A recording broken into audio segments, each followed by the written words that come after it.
नमस्कार दोस्तों, Saanvi classes all exam में आपका स्वागत है। मैं विभा। आज हम क्लास 6 पार्ट 4 पृथ्वी की गतियों का अध्ययन करेंगे। अगर ये वीडियो आपको अच्छी लगे तो लाइक और सब्सक्राइब करना ना भूलें। चलिए स्टार्ट करते हैं। क्या आपको मालूम है कि जिस पृथ्वी पर बैठकर आप पढ़ रहे हैं या खेल रहे हैं वह पृथ्वी लगातार घूम रही है और हमें इसका एहसास भी नहीं होता है। पृथ्वी कैसे घूमती है, आइए पता करें। हमारे सौरमंडल के सभी 8 ग्रह अपनी अक्ष पर लट्टू की भांति घूमते हुए अपनी अपनी कक्षा में सूर्य की भी परिक्रमा करते हैं। इसी प्रकार हमारी पृथ्वी भी अपनी धुरी पर घूमते हुए सूर्य के चारों ओर परिक्रमा करती है।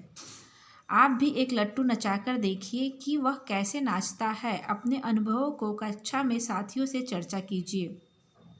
पृथ्वी का अक्ष और कक्षा तल, आइए समझें। पृथ्वी पर अपनी धुरी पर घूमना पृथ्वी का परिभ्रमण, यानी पृथ्वी जब अपनी धुरी पर अक्ष पे घूमती है तो उसको परिभ्रमण, रोटेशन कहते हैं। इसी प्रकार पृथ्वी द्वारा अपनी कक्षा से सूर्य के चारों ओर परिक्रमा करना परिक्रमण, रिवोल्यूशन कहलाता है। पृथ्वी का अक्ष एक काल्पनिक रेखा है जो दोनों ध्रुवों से होकर जाता है। पृथ्वी इसी अक्ष के परितः घूर्णन करती है। पृथ्वी का अक्ष अपने कक्षा तल पर बने लंब से 23.5 डिग्री झुका हुआ है। दूसरे शब्दों में पृथ्वी का अक्ष पृथ्वी के कक्षा तल से 66.5 डिग्री का कोण बनाता है। इसे देखिए। इस झुकाव को पृथ्वी के अक्ष का झुकाव कहते हैं। इस अक्ष के उत्तरी सिरे पर उत्तरी ध्रुव और दक्षिणी सिरे पर दक्षिणी ध्रुव है। पृथ्वी की दैनिक गति यानी परिभ्रमण। पृथ्वी पश्चिम से पूर्व दिशा में घूमते हुए 24 घंटे में एक घूर्णन पूरा करती है। घूर्णन की इस समयावधि को पृथ्वी दिवस कहते हैं। यह पृथ्वी की दैनिक गति है। इस गति के कारण ही दिन और रात होते हैं। सूर्य, चंद्रमा आदि आकाशीय पिंड पूर्व से पश्चिम गति करते हुए दिखाई देते हैं। सूर्य और चंद्रमा पूरब से पश्चिम की ओर पृथ्वी के घूर्णन के विपरीत गति करते हुए दिखाई देते हैं।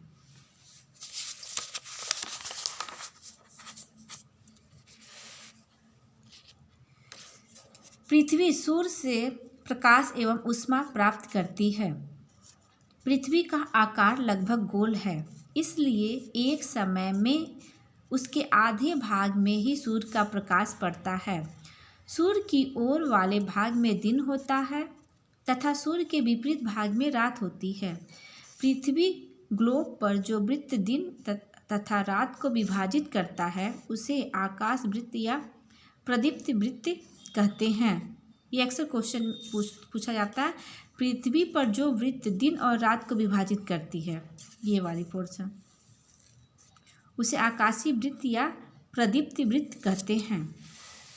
पृथ्वी की घूर्णन गति का क्या प्रभाव पड़ता है, यानी अपनी धुरी पर घूमने से क्या होता है। क्रमशः दिन और रात होते हैं। सूर्य, चंद्रमा आदि आकाशीय पिंड पूर्व दिशा से पश्चिम दिशा की ओर गति करते हुए प्रतीत होते हैं। पृथ्वी की वार्षिक गति, परिक्रमण। पृथ्वी अपनी धुरी पर घूमने के साथ साथ दीर्घ वृत्ताकार कक्षा में सूर्य के चारों ओर परिक्रमा भी करती है। ये भी क्वेश्चन पूछा जाता है कि पृथ्वी की घूर्णन की दिशा कैसा पृथ्वी घूर्णन करती है, दीर्घ वृत्ताकार। यह 365 दिन यानी 365 दिन 6 घंटे में सूर्य की एक परिक्रमा करती है। यह पृथ्वी की परिक्रमण गति कहलाती है। यह पृथ्वी की वार्षिक गति है। सामान्यतः एक वर्ष में 365 दिन होते हैं। प्रत्येक वर्ष के अतिरिक्त 6 घंटे हर चौथे वर्ष में एक अतिरिक्त दिन 24 घंटा के रूप में जोड़ दिया जाता है। इसलिए चौथा वर्ष 366 दिन का होता है। इसे अधिवर्ष, लीप ईयर्स कहते हैं। अधिवर्ष में फरवरी माह 28 दिन के बजाय 29 दिन का होता है। हमें कभी गर्मी लगती है तथा कूलर पंखे का सहारा लेना पड़ता है और कभी भीषण ठंड में आग तापनी पड़ती है।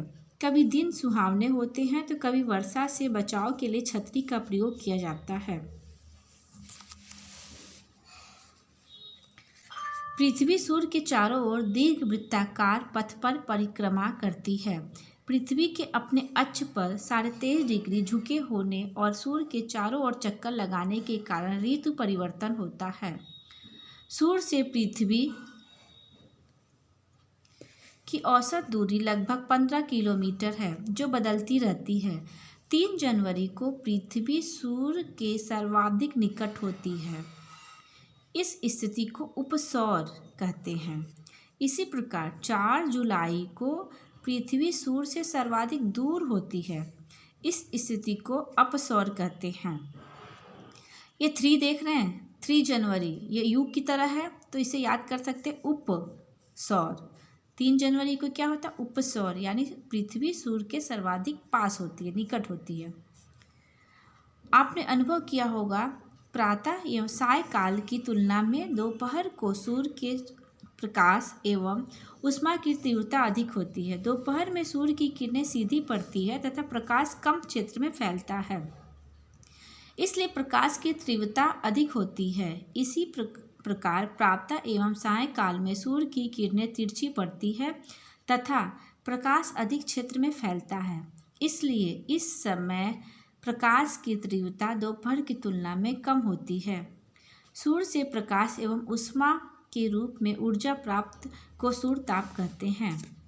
पृथ्वी के अक्ष का झुकाव वर्ष भर एक ही ओर होता है। पृथ्वी के अक्ष के झुकाव और सूर्य के चारों ओर परिक्रमा करने के कारण ही ऋतु परिवर्तन होता है। यदि पृथ्वी अपने अक्ष पर न झुकी होती तो परिक्रमण गति के बावजूद ऋतु परिवर्तन नहीं होता। वर्ष भर दिन और रात समान अवधि के 12-12 घंटे के होते हैं।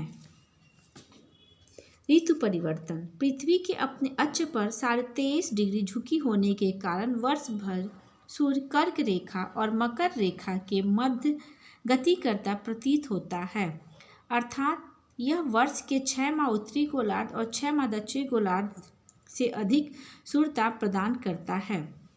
21 जून को सूर्य कर्क रेखा पर सीधी चमकता है। इस स्थिति को सूर्य का उत्तरायण होना या ग्रीष्म संक्रांति कहते हैं।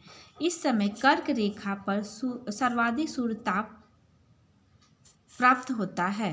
उत्तरी गोलार्ध में आर्कटिक वृत्त के ऊपर पूरे भाग में दिन होता है। इसी प्रकार दक्षिणी गोलार्ध में अंटार्कटिक वृत्त के दक्षिण पूरे भाग में रात होती है।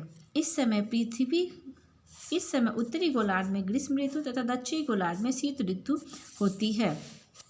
इस चित्र की सहायता से आप समझ सकते हैं।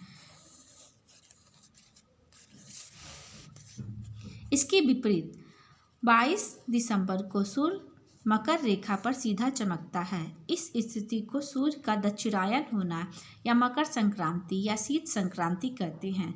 इस समय मकर रेखा पर सर्वाधिक सूर्यताप होता है। दक्षिण गोलार्ध के अंटार्कटिक वृत्त के दक्षिण पूरे भाग में दिन होता है और उत्तरी गोलार्ध में आर्कटिक वृत्त के पूरे भाग में रात होती है।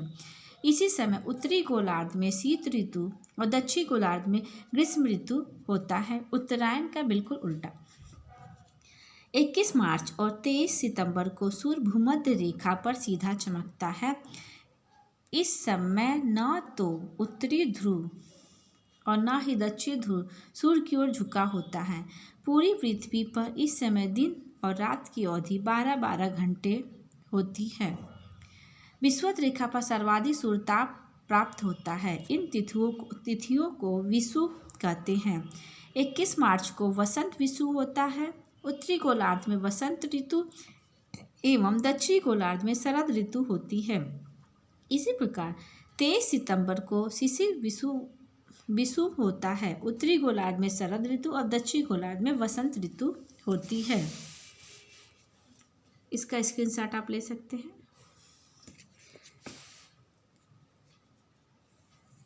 दिन और रात की अवधि। आपने अनुभव किया होगा कि गर्मियों में दिन लंबी अवधि के और रातें छोटी होती है। इसके विपरीत जाड़े में दिन छोटी अवधि के और रातें लंबी होती है। ऐसा क्यों होता है, आइए जानते हैं। 21 जून की स्थिति में ग्लोब के प्रदीप्त वृत्त को ध्यान से देखिए। हम जैसे जैसे भूमध्य रेखा से उत्तरी ध्रुव की ओर बढ़ते हैं, प्रकाश वृत्त अधिक समय क्षेत्र पर फैलता जाता है। इसलिए हम जैसे जैसे उत्तर की ओर बढ़ते हैं, दिन की अवधि लंबी और रातें छोटी होने लगती है। 22 दिसंबर को उसकी उलट स्थिति होती है। अब आप बताएं कि 22 दिसंबर को कैसी स्थिति होगी।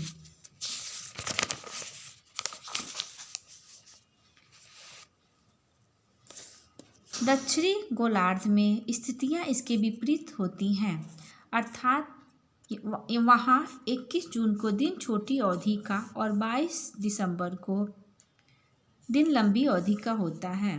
पृथ्वी के ताप कटिबंध कर्क रेखा और मकर रेखा के बीच सभी अक्षांशों पर मध्याह्न का सूर्य वर्ष में कम से कम एक बार ठीक सिर के ऊपर होता है।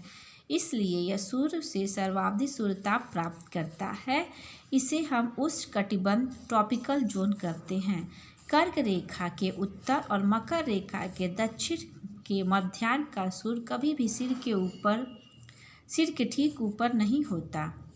ध्रुवों की ओर जाने पर सूर्य की किरणों का तिरछापन बढ़ता जाता है, जिससे उत्तरी गोलार्ध में कर्क रेखा और आर्कटिक वृत्त एवं दक्षिणी